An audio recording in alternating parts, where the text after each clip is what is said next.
It is the Flow Friday Night Sports Show, and North Central Netball returns after the Easter break this weekend. We've got an interesting round of matches this weekend, Anzac round, of course, but we've got to take you all the way back to round two, pre-Easter.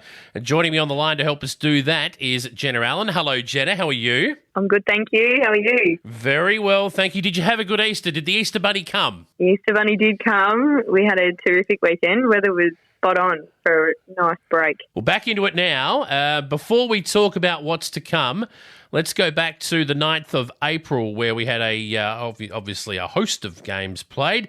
Round two of action in North Central Netball.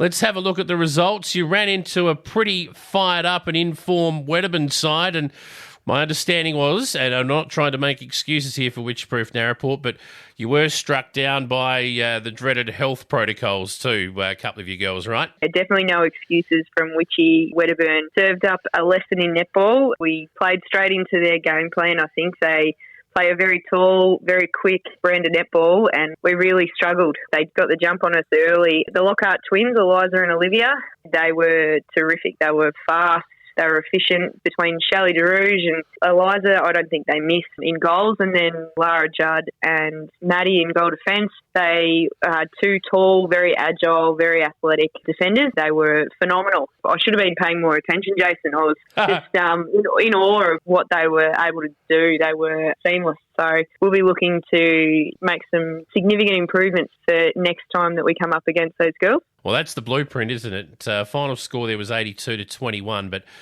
we said that this season was going to throw a few interesting results at us along the way. Charlton were too good for Sea Lake Nandaly. I guess not a surprise result. The margin maybe 33-25. Very low scoring, dour affair, that one. It was. I actually picked Sea Lake. I think Charlton got off to a very quick start, and they got the jump on Sea Lake early. A few quick goals, and they set the pace and set the tone. It was very much a defender's game between Ash Roberts for Sea Lake in defence. She's very experienced, very good netballer, doing really good things in their goal defence position. And then up the other end, got the youth of Charlton. You've got Kirsty McKenzie, who's played now a second best on game, I think, for Charlton. Yeah, their goalies as well. They were able to capitalise on a few, but I think between Sophie Perryman in the centre and Maddie Fitzpatrick for Charlton, it was very much back and forward, so very low scoring. Great for Charlton to get up and get the win. It makes things very nice and even across the comp. I'll tell you what, between that game and the next game we're going to talk about, Bourton Birchip Watcham, you would have thought it was blowing a gale and probably pouring with rain. Not a lot of goals in these two games. But look, Bort put on nearly 40, 39-28 winners over Birchip Watcham. Again, maybe not necessarily a surprise in the result, but maybe a surprise in the scoreline. And I think the difference was definitely goaling accuracy. Georgia Sheehan, terrific in the goal attack position, never misses, is as fit as she's been, providing some very good run and carry, and then very importantly follow through in goals. I think they had a really good contest in the centre between Demi Foote and Carly Isaac. Hannah Cook gave a really good defensive effort for Birchip, so too did Gabby Rule, but I think in the end the effectiveness of Fort's goals just too good. And the last game, much like the first, it was a bit of a toweling up here of the opposition, but Donald, they put 73 through the hoop, so it couldn't have been blowing that much. Sonata only mustered 25, so Donald, very comfortable winners there. Yeah, they were. I think in this game it's very much experience versus youth. So the experience of Donald, they have got a mix of youth in there, but Kath Campbell in goals has been a terrific stalwart for them over many, many years. Donald must have played a really good game.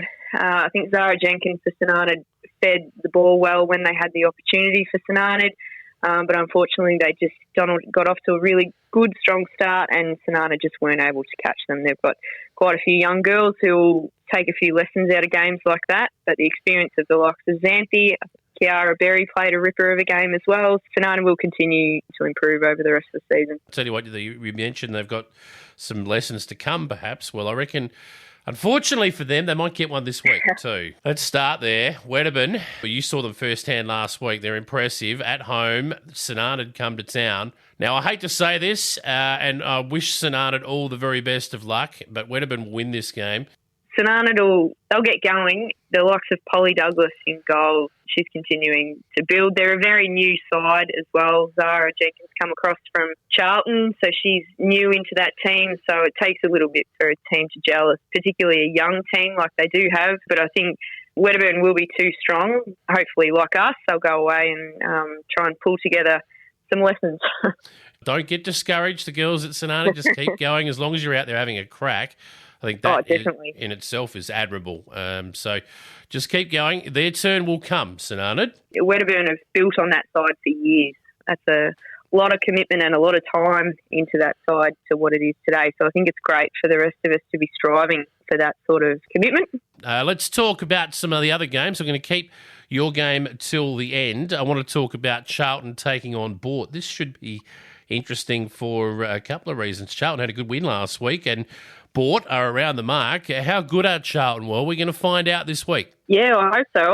I haven't given probably Charlton enough credit. I think, much like St Arnaud this year, Charlton's youth, I think their side is sort of gelling like they were hoping it would. This will be a really good test. I think these two sides match up really well across the court, so it'll be how efficient their goalers are. I'm going to tip Bort, but only just. I think it'll be a close game. The Donald Birchip rivalry moves back to Birchip. George Cartwright Oval will be the venue for the footy, and the netballers obviously will be playing there on the beautiful purple courts at Birchip, which have come up a treat. They have, yes.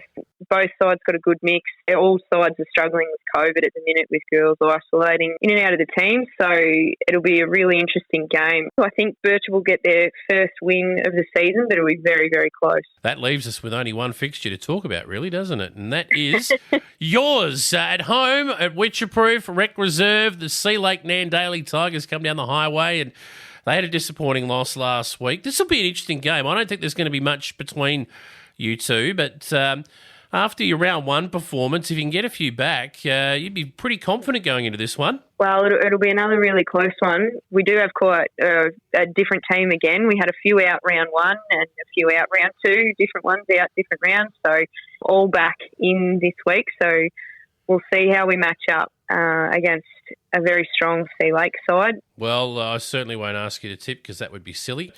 Good luck to everyone hitting the courts this weekend across North Central, yourself included, Jenna, and thanks for joining us. Good luck on the weekend. Thank you. Thanks very much.